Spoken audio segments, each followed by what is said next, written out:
తీసుకున్నటువంటి టాపిక్ నవవిధ భక్తులు. ఇది మనకు సంబంధించినటువంటి టాపిక్. నమో నమో సాయినాథ, నమో నమో సద్గురుదేవా, నమో నమో సాయినాథ, నమో నమో సద్గురుదేవా, నమో నమో సాయి అంటూ నవవిధ భక్తి పదములతో, నమో నమో సాయి అంటూ నవవిధ భక్తి పదములతో అర్చన చేతుము అనన్య భక్తితో అనుమతించు సాయి. నమో నమో సాయినాథ, నమో నమో సద్గురుదేవా, నమో నమో సాయినాథ, నమో నమో సద్గురుదేవా.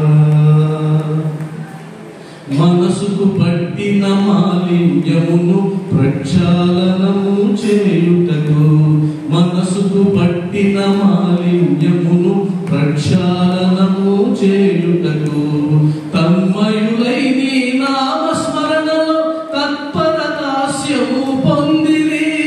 తన్మయులై నీ నామస్మరణలో తత్పరదాస్యము పొందిరి. తప్పించిపోయిరి నీ పద సేవకు పామర ప్రాజ్ఞులు కీర్తనతో. తప్పించిపోయిరి నీ పద సేవకు పామర ప్రాజ్ఞులు కీర్తనతో. సఖ్యత నిరిపిరి వరములకై పారాయణ నియమముతో. నమో నమో సాయినాథ, నమో నమో సద్గురుదేవా, నమో నమో సాయినాథ, నమో నమో సద్గురుదేవా. సుందరాల అందము చిందే వినుత విదిత గుణశీల, సుందరాల అందము చిందే వినుత విదిత గుణశీల. బంధమైతివి శిరిడి శ్రీకర ఆశ్రిత భక్తుల ఆరాధనకు, మందగతులకు జ్ఞానదీపమై కలియుగ ధర్మం నిలుపుటకు. మందగతులకు జ్ఞానదీపమై కలియుగ ధర్మం నిలుపుటకు అంకితమైతివి అందరికై ఆధ్యాత్మిక సైనికుడా. నమో నమో సాయి దేవా, నమో నమో సద్గురునాథ, నమో నమో సాయినాథ, నమో నమో సద్గురుదేవా. ఈ పాటని చెన్నూరు సత్సంగం కోసం రాశారు. ఈ సత్సంగం కోసం నవవిధ భక్తి గురించి రాసి పెట్టమంటే బెంగళూరు చెందినటువంటి రామకృష్ణరాజు గారు రాసి ట్యూన్ చేసి పంపించారు. పాడమన్నారు, నేను పాడాను. అయితే నవవిధ భక్తి అంటే భక్తిలో రకరకాలు ఉంటాయి అని కాదు. ఆ భక్తి అనే లక్ష్యాన్ని చేరుకోవడానికి 9 రకాలైన విధానాలు ఉన్నాయని అర్థం. వాస్తవానికి చాలా వాటికి ఆధ్యాత్మికంలో అర్హతలు ఉంటాయి, కానీ శాస్త్రం ప్రకారం భక్తికి అర్హతలు ఉండవు. భక్తికి అర్హతలు ఉండవని నేను చెప్పేది, వేద వాక్యం చెబుతుంది. ఎందుకంటే కనుక భక్తి ఒకే ఒక భావనతో చేయబడుతుంది. అదేంటంటే, నాకన్నా అధికుడు నీవు, నాకు సాక్ష్యంగా నీ చేత అవుతుంది, నా జన్మ, నా ఉన్నతి, నా వృద్ధి, నా క్షయం అంతా నీ మీదనే ఆధారపడి ఉంది. నేను నిమిత్త మాత్రంగా జీవిస్తున్నాను, వాస్తవానికి నేను నటిస్తున్నాను. సూత్రధారిని నీవు, నేను పాత్రధారిని మాత్రమే, దర్శకుడివి నీవు. నా చేతిలో ఏమీ లేదు, ఉన్నదంతా నీ చేతిలో ఉండేటప్పుడు భావనకి మూలం భక్తి. ఆ భక్తి అనేది అర్హతలకు సంబంధించింది. అయితే కనుక అయ్యా నువ్వు భక్తుడు అయితే ఈ అర్హతలు ఉండాలంటే కనుక సరే, మనుషులు సరే సంపాదిస్తాం అర్హతలు. గురువు గారి అర్హతలు చెప్తే అర్హతలు సంపాదిస్తాం. మనకు మేధస్సు ఉంది, విశిక్షణ జ్ఞానం ఉంది. మరి నోరు లేని జీవులు కూడా భక్తితో ఉన్నాయి. శ్రీకాళహస్తి 3 ఏమేంటి? 3 పాము, సాలెపురుగు, ఏనుగు. ఇవి భక్తులు కదా, వాటి పేరు మీదనే వెలిసిందే ఒక నగరం. మన పేరు మీద ఎక్కడా వెలిగలేదే. కాబట్టి అవి కూడా భక్తుల్లో చిరస్థాయిగా నిలిచిపోయాయి అంటే కనుక వాటికి ఉన్నది ఒక క్వాలిటీ, మనకు ఉండవలసింది కూడా అదే క్వాలిటీ. అదేంటి అంటే ఆయన మీద మీకున్న ప్రేమ మాత్రమే అర్హత, కానీ ఇంకొకటి కాదు. నేను విపరీతమైనటువంటి ఆహార్యాలన్నీ తీసుకొని, పుండరీకాలు తీసుకొని, విభూతి తీసుకొని, అద్భుతమైనటువంటి వస్త్రాలంకరణ అంతా చేసుకుని చూసే వాళ్ళకి అబ్బాయిలు పరమ పండితుడు అనేటువంటి ఒక భావనని కలిగించి నా హృదయంలో మాత్రం ఆ భగవత్ స్వరూపం మీద ప్రేమ లేకపోతే నేను భక్తుడు ఎలా అవుతాను? పైకి మాత్రమే అవుతాను, మీ దృష్టికి మాత్రమే అవుతాను. కాబట్టి భక్తికి ఉండవలసిన అర్హత ఏంటంటే నువ్వు ఏ మూర్తినైతే భగవత్ స్వరూపంగా భావిస్తున్నావో ఆ మూర్తి మీద నీకు సంపూర్ణమైనటువంటి విశ్వాసం ఉందా, సంపూర్ణమైనటువంటి ఆరాధన భావం ఉందా, సంపూర్ణంగా నువ్వు భావిస్తున్నావా నేను కడతెచ్చేవాడు ఆయనని, సంపూర్ణంగా నువ్వు నమ్ముతున్నావా ఈ జన్మని దరిచేర్చగలిగిన వాడివి నీవేనని అనేటువంటి ఒక భావనను మనం ప్రశ్నించుకుంటే కనుక ఎస్, నన్ను కడతెచ్చేది సాయిబాబా అని మీరు నమ్మినట్లయితే ఆయన మీద నీకు భక్తి ఉందా లేదా అనడానికి ఇంకెవరో పరీక్షలు పెట్టాల్సిన అవసరమే లేదు. అది మీకై పెట్టుకునేటువంటి పరీక్ష మాత్రమే, మీరు మాత్రమే రాయాలి. పేపర్ కరెక్షన్ కూడా మీరే చేసుకోవాలి. ఇంకొక చేతికి ఇచ్చారంటే వాళ్ళ భావన ప్రకారం మిమ్మల్ని అంచనా వేస్తారు, కానీ మిమ్మల్ని అర్థం చేసుకోలేరు.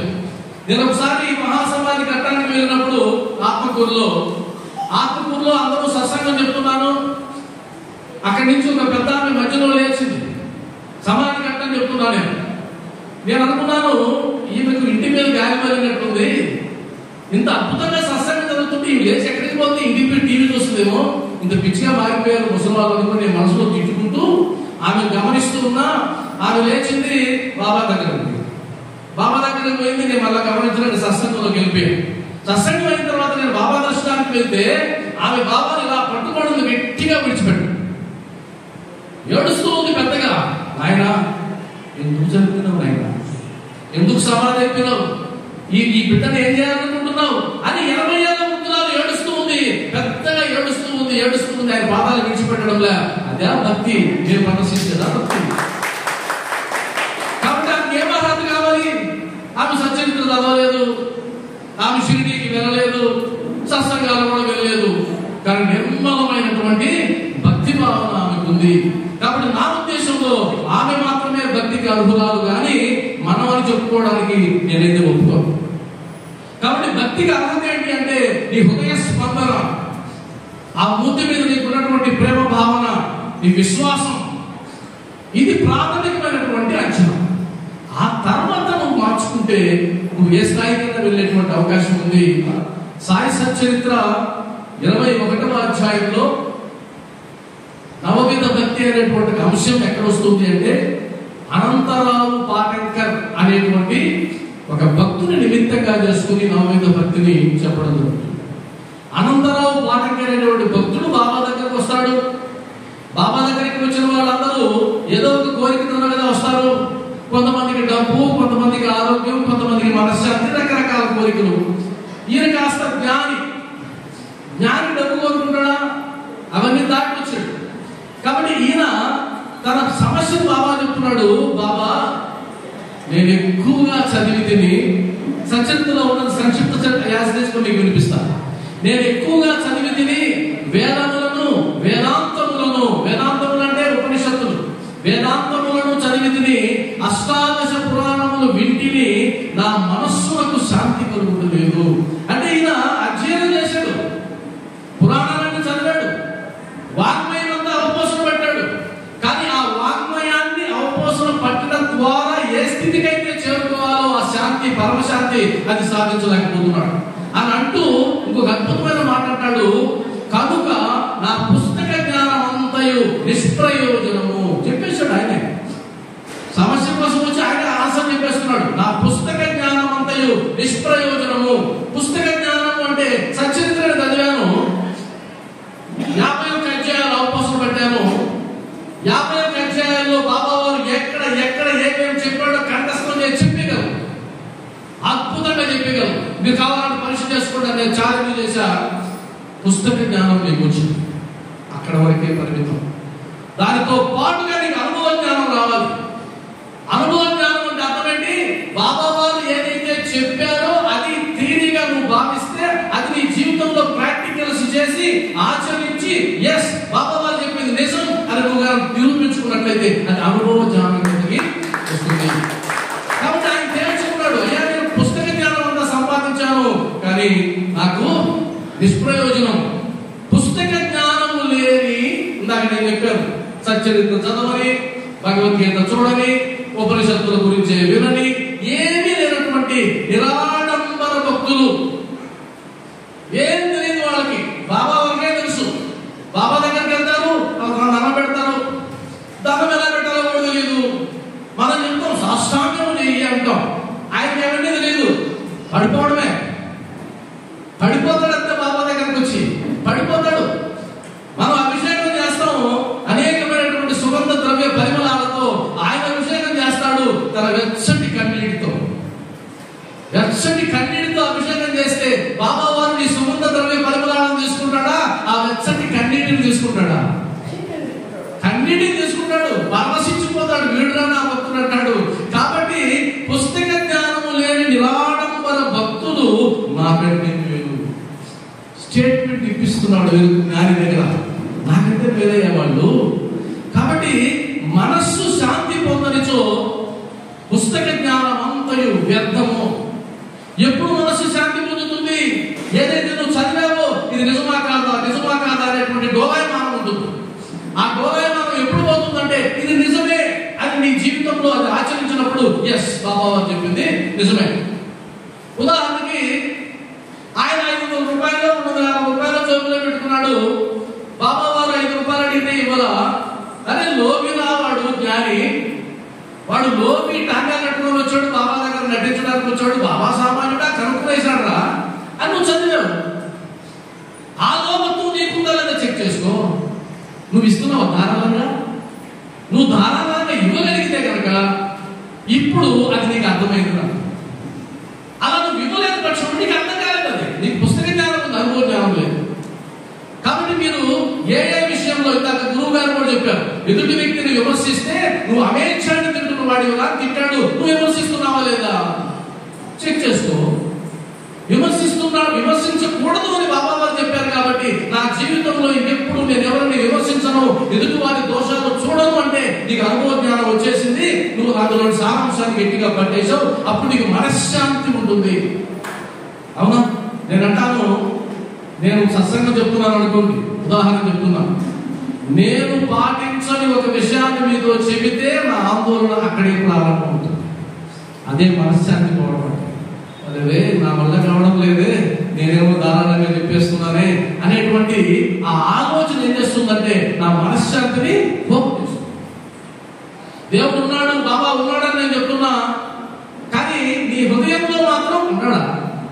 నిజమా? ఇదంతా ఏదో మాయ అని అనిపించింది అనుకోండి, ఇప్పుడు నాకు మనశ్శాంతి పోయింది. మీకు అర్థమైంది కదా మనశ్శాంతి ఎందుకు పోతుందో. కాబట్టి జ్ఞానికి ఎక్కడ మనశ్శాంతి పోతుందంటే తాను సంపాదించిన జ్ఞానం ఇది జీవితంలో ఉపయోగపడుతుందో లేదో డోలాయమాన స్థితిలో ఉన్నప్పుడు ఆ జ్ఞానికి మనశ్శాంతి పోతుంది. అనంతరావు పాఠంకర్ గారికి ఆ విధంగా పోయింది. ఆ తర్వాత నీ మహత్తరమైన మాటల వలనను నీవు శాంతిని ప్రసాదించుమని వింటిని. ఇక్కడ చూడండి, వాంగ్మయం అంతా చదివినా అన్నటువంటి నా శాంతి మాటలతో వచ్చేస్తాడు. ఎందుకంటే నువ్వు సద్గురువు కాబట్టి నీ దగ్గర వాంగ్మయాలు అవసరం లే, నేనే వినాల్సిన అవసరం లే, కానీ నువ్వు అలా మాట్లాడితే చాలు వచ్చేస్తుందట. అరే నీకు నాకంతా ఒళ్ళంతా కడుపు నొప్పి ఉంది, నాకు తగ్గిపోయిందని బాబా వారంటే వెంటనే అక్కడ ఉన్న భక్తురాలని తగ్గిపోతుంది మాట. ఆయన వాక్కు చేత, ఆయన స్పర్శ చేత ఎన్ని రోగాలు పోగొట్టాడు, ఎంతమందికి ఆత్మజ్ఞానాన్ని కలిగించాడు అది నీకు తెలుసు కాబట్టి చెప్పాడు. ఆ తర్వాత అందుకే నేను ఇచ్చటికి వచ్చింది కావున నా యందు దయాదాక్షిణ్యము చూపుము, నన్ను ఆశీర్వదింపుము అని ఒక జ్ఞాని లేదా జ్ఞాని అని అనుకుంటూ మనశ్శాంతి పోగొట్టుకున్నటువంటి ఒక వ్యక్తి, ఒక భక్తుడు వచ్చి మాట్లాడుతుంటే అప్పుడు నవవిధ భక్తుల గురించి సందర్భం వచ్చింది. అక్కడ వచ్చిన సందర్భం అది. ఈ మొత్తం కథ అంతా కలిపితే 2-3 పారాగ్రాఫ్లు అంతే నుంచి ఉండదు. అంటే వ్యాధితో భక్తుడు వచ్చాడు, అయ్యా నాకు ఈ వ్యాధి ఉంది నువ్వు పోగొట్టాలి అన్నాడు. ఇప్పుడు బాబా వారు ఏం చేయాలి? వ్యాధి వచ్చినప్పుడు ఏం చేయాలి?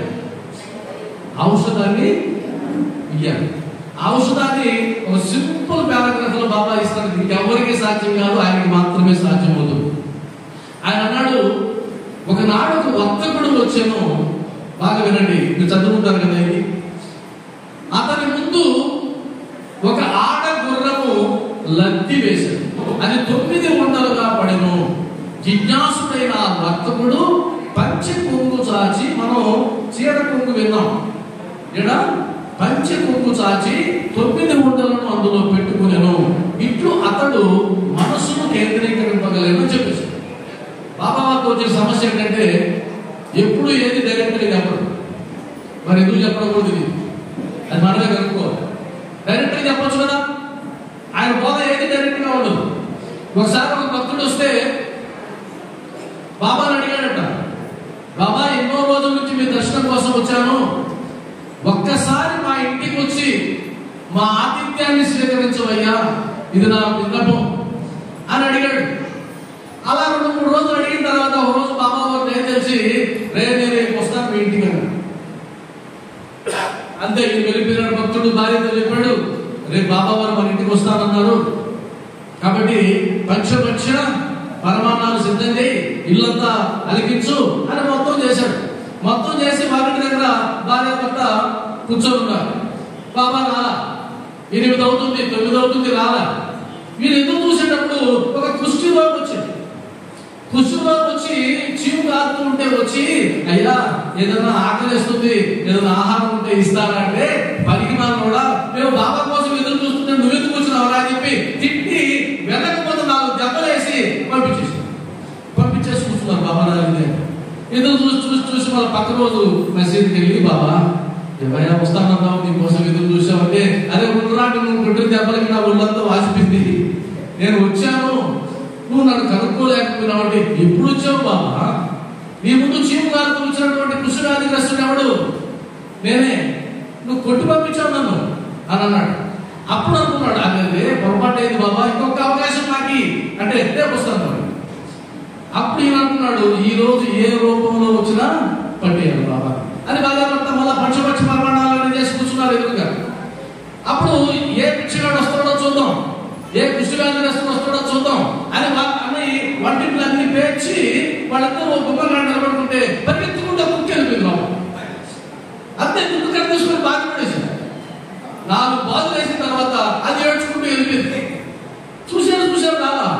మళ్ళా పక్క రోజు పోయాడు, ఏం బాబా మళ్ళా మోసం చేసావే? అయ్యా నేను చూస్తున్నావు, నువ్వు ఎక్కడ రాలా, ఎందుకంటే కుష్ఠవ్యాధి చూసావు, పిచ్చిగాడిని చూసావు, నువ్వు మాట్లాడలేదంటే నువ్వు ఉండలా. ఆ దుడ్డు కన్నా దెబ్బకి నాకు వీపంతా పగిలిపోయింది అన్నా. అదే కుక్క రూపంలో వచ్చావా అంటే ఎందుకు ఈ తిప్పులు పెట్టడం?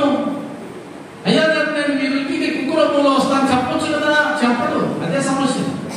ఇప్పుడు సత్యరిత్రను మేమెందుకు చెప్పడం? మీ దగ్గర ఉంది కదా తెలుగులో, మీరు చదివితే అర్థం అవుతుంది కదా. అర్థం కాదు, అదే సమస్య. అర్థమైనట్టే ఉంటుంది, అదే సమస్య. అంతే కదా. ఇప్పుడు నేను చెప్తుంటే మీకే అనిపిస్తుంది, ఇది మా తెలుసుగా కానీ తెలియదు, మీకే కదా రాకూడదు. కాబట్టి ఆయనంతా దొంగ తిరుగుడు ఉంటుందని నాకు అనిపిస్తుంది. అది కూడా ఒక పరీక్ష, అది కూడా ఒక ఎగ్జామ్. అది ఎగ్జామ్ ఈ మధ్యకాలంలో మీరు గమనిస్తే ప్రశ్నలు స్ట్రైట్ గా అడగనప్పుడు దొంగ తిరుగుడు అడుగుతాం. విద్యార్థి ఏం చేయాలి?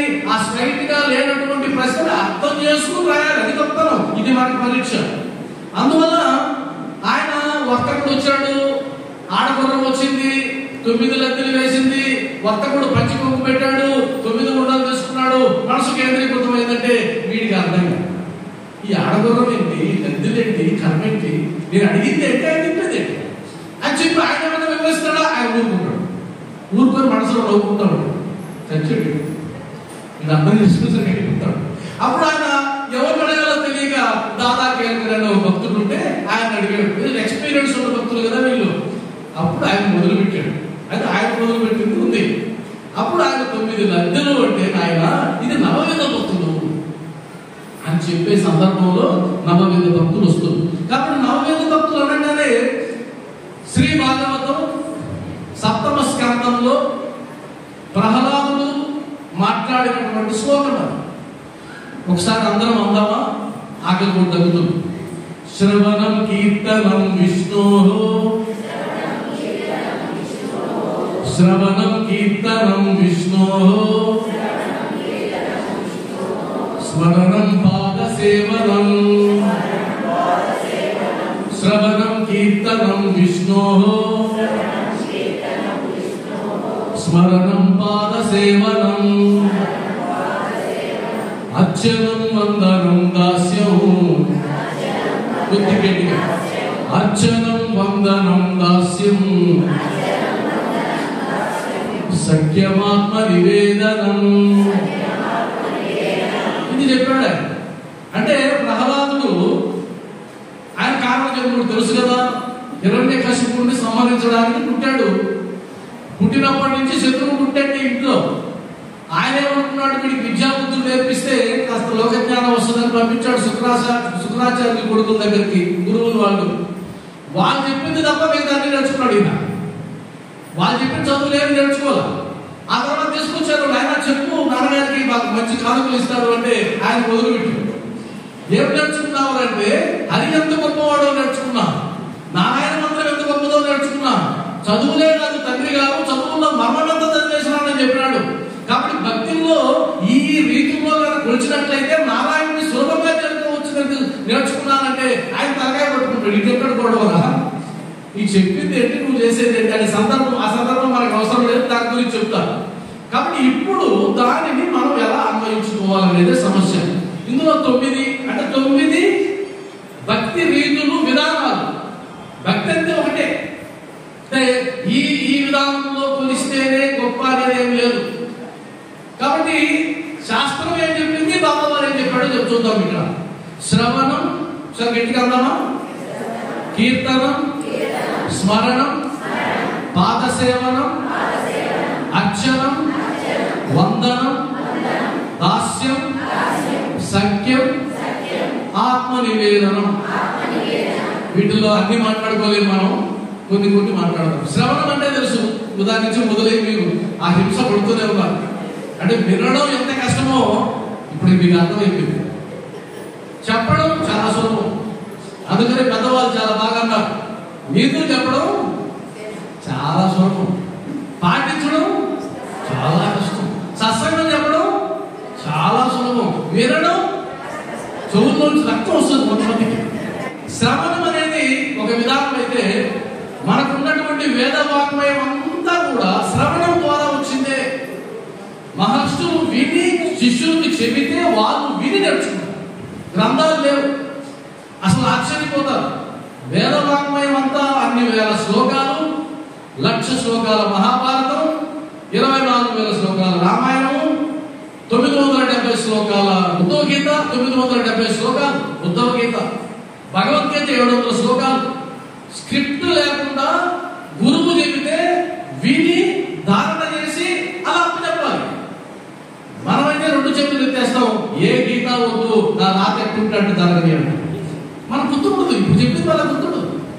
కాబట్టి ఆ శృతులు స్మృతులు ఇవన్నీ అన్ని కూడా పురాణాలన్నీ కూడా వినడం ద్వారా నేర్చుకున్నారు. కానీ మీరు గమనిస్తే వినడం అన్నది చాలా సులభం అనిపిస్తుంది, కానీ వాళ్ళు చెప్తుంటారు వినడమే కదా, ఆ వినడం కాదు. వినే వాళ్ళకి కొన్ని లక్షణాలు ఉండాలని శాస్త్రం చెప్తా ఉంది. ఆ లక్షణాలు ఉన్నప్పుడు మాత్రమే అది వినడం అవుతుంది. నిన్న నేను గజేంద్ర మోక్షం విన్నాను. అతిశయోక్తి చెప్పడం కాదు, కానీ ఆ గజేంద్ర మోక్షాన్ని విన్నటువంటి ఆ ఘట్టాన్ని మీరు అర్ధరాత్రి లేపి అడిగినా సరే నేను పోసకొచ్చినట్టు చెప్పగలను.